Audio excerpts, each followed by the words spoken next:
بسم اللہ الرحمن الرحیم۔ السلام علیکم ورحمۃ اللہ وبرکاتہ۔ مسلمان کا خون حلال نہیں سوائے تین صورتوں کے۔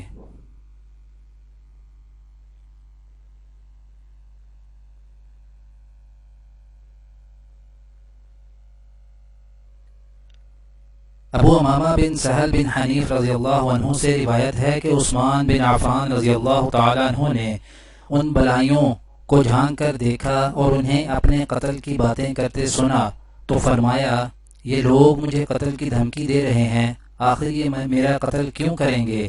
میں نے رسول اللہ صلی اللہ علیہ وسلم کو فرماتے سنا ہے، کسی مسلمان کا قتل تین باتوں میں سے کسی ایک کے بغیر حلال نہیں۔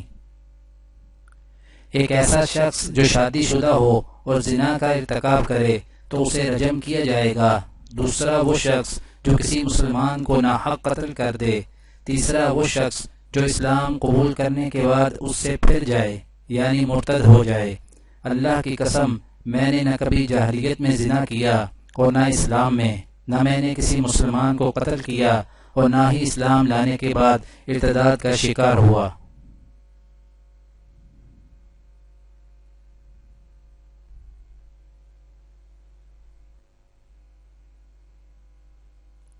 وضاحت: یہ عثمان رضی اللہ تعالیٰ عنہ نے حجت قائم کی ان بے رحم باغیوں پر جو آپ کے قتل کے در پہ تھے، لیکن انہوں نے اس دلیل کا کوئی جواب نہیں دیا اور بڑی بے رحمی کے ساتھ گھر میں گھس کر آپ رضی اللہ تعالیٰ عنہ کو شہید کر دیا۔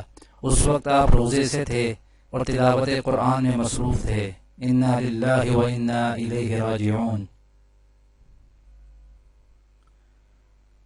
دعا ہے کہ اللہ تعالیٰ دنیا اور آخرت کی تمام بھلائیاں نصیب فرمائے، عمل کی توفیق دے۔ سبحان ربک رب العزت عما یصفون وسلام علی المرسلین والحمد للہ رب العالمین۔ آمین۔